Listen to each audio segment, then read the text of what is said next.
Olá, pessoal, como vocês estão? Espero que estejam bem e com saúde. Meu nome é Renata Broquelti Giacometti, eu sou professora de vocês de Direito Portuário e eu estou fazendo essas gravações porque alguns estudantes comentaram que estão com dificuldade de compreender a matéria só visualizando os slides. Então, eu vou fazer algumas breves explicações.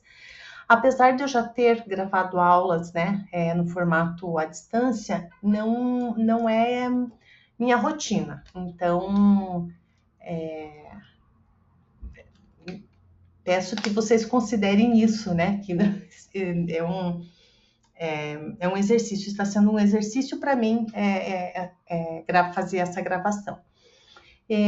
Eu trabalhei já por 8 anos na Marinha do Brasil, enquanto assessora jurídica da Capitania dos Portos do Paraná, e quase um ano no Porto de Paranaguá, na APA, né, nos Portos do Paraná, na qualidade de advogada civil ambiental. Né? Eu atuei nessas duas áreas. Então, tenho quase 9 anos de experiência na área portuária é, e leciono essa matéria já faz algum tempo. Aliás, foi por conta da minha experiência e por conta da proximidade da faculdade, né, das áreas portuárias do litoral, que a gente acabou implementando essa matéria, que eu acho ela realmente muito importante para vocês. Bom, mas por que é importante estudar o direito marítimo, o direito portuário? Qual que é a relevância desse tema dentro de um cenário global? Eu acho que, primeiramente, vocês, né, enquanto estudantes de direito e futuros operadores do direito, vocês têm que perceber que essa é uma área muito importante de atuação, seja dentro administrativamente, nos órgãos que atuam na esfera marítimo-portuária, seja realmente, né, defendendo causas ou no Tribunal Marítimo, ou ações de responsabilidade civil, que tem como, ou né, trabalhista, que tem como pano de fundo o direito marítimo, o direito portuário. E também, né, mais do que isso, que se compreenda que o direito marítimo e o direito portuário, eles integram uma cadeia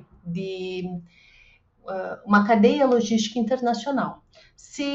Eu tenho certeza que se vocês abrirem o guarda-roupa de vocês, vocês vão visualizar N peças que vêm de outros locais, da China, do Paquistão, dos Estados Unidos, da Alemanha, enfim, de N locais, sem falar, né, dos eletrodomésticos e tudo mais. Que muitas das peças, elas são também feitas ou produzidas partes delas em outras partes do mundo. E como que acontece o transporte dessa mercadoria? Ora, o maior modal para grandes volumes de materiais acontece por meio do modal aquaviário, né?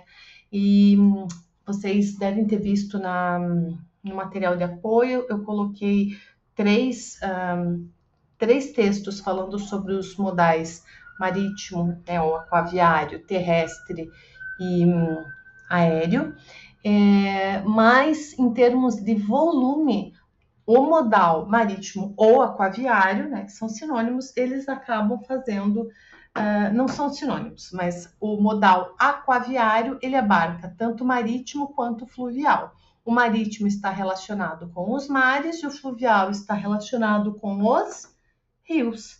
Então, toda navegação que é feita, por exemplo, pelo Rio Amazonas ou dentro do Rio da Plata, né, dentro dos países, ela acontece pelo modal aquaviário por via fluvial, que não é marítima. Né?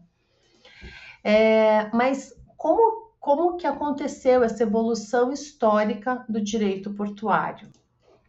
Bom, é importante a gente pontuar que a história do direito portuário e do direito marítimo, elas se misturam.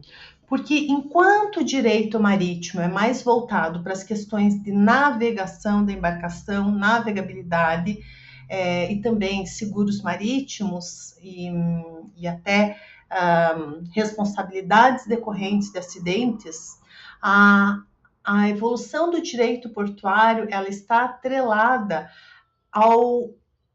aquele ramo autônomo ligado ao ambiente portuário propriamente dito, aquelas atividades que são desenvolvidas no ambiente portuário. E é importante a gente destacar que de simples locais que eram destinados inicialmente lá na antiguidade, né, clássica, os portos, eles eram locais destinados ao abrigo das embarcações, mas com a evolução ou o passar do tempo, esses locais transformaram-se em complexos centros logísticos, responsáveis pelo embarque e desembarque de mercadorias e integração entre esse modal e os demais, como ferroviário, rodoviário, principalmente para o escoamento e chegada das mercadorias. E essa evolução ela foi tamanha que foi necessário criar um ramo autônomo do direito, justamente pelas suas especificidades.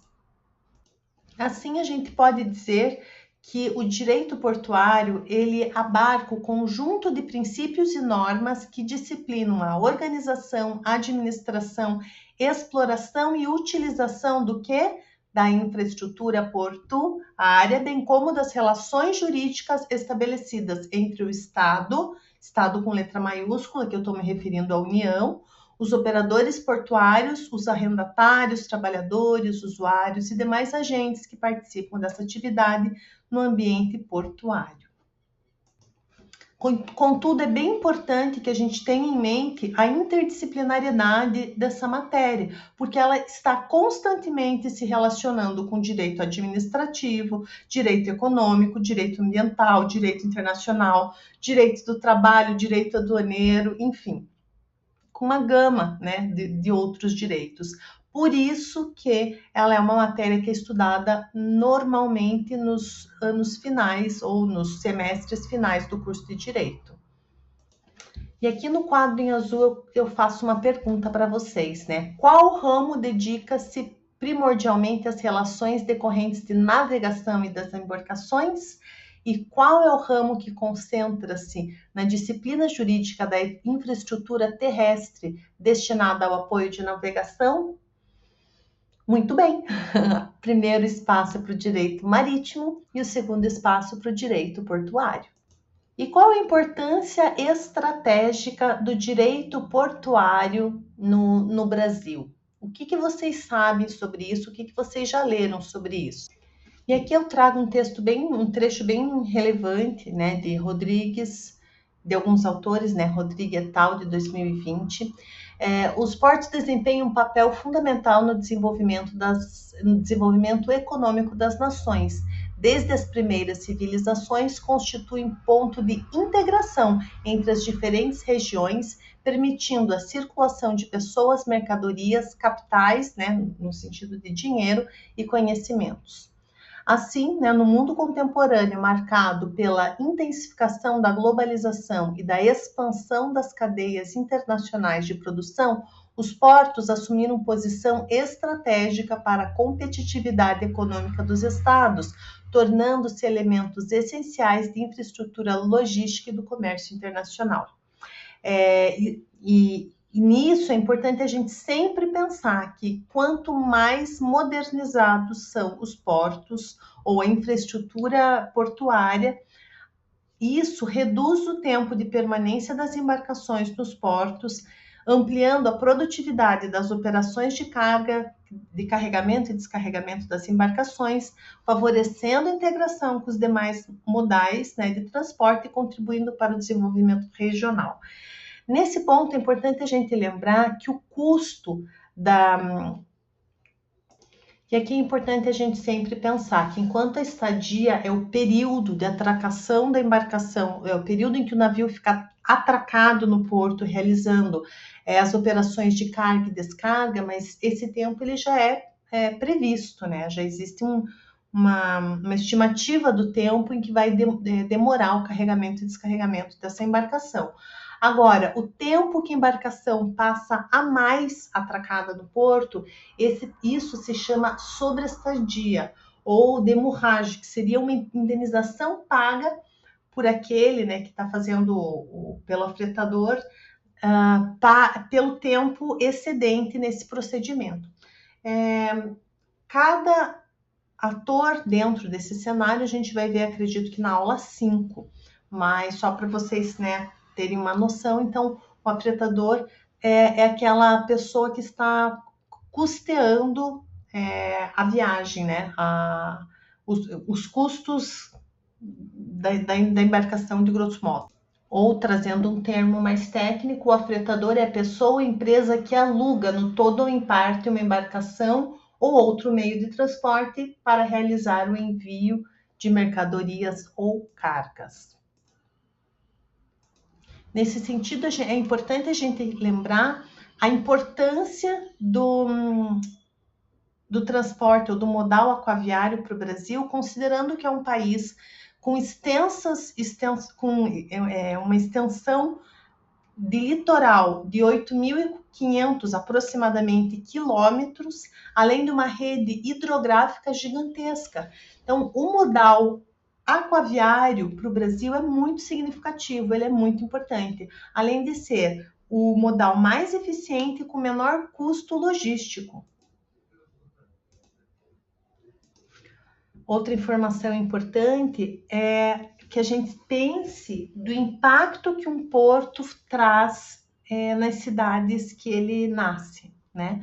Então, não só o impacto econômico, porque isso é inegável, o desenvolvimento da economia agora, né, com o desenvolvimento, por exemplo, do porto de Itapoá, que é muito próximo daqui do litoral paranaense, a gente vê como está crescendo, né, de forma exponencial aquela região. E isso é um aspecto muito positivo, mas também é necessário que a gente sempre cuide dos impactos negativos dessa expansão portuária, seja pela degradação ambiental, seja pelos aspectos sociais que ele envolve. Então, aumento de circulação, de pessoas às vezes não tão bem intencionadas, aumento de drogas na região, prostituição e outras. Então, o poder público também precisa estar atento a esses outros aspectos do aumento, né, do impacto portuário.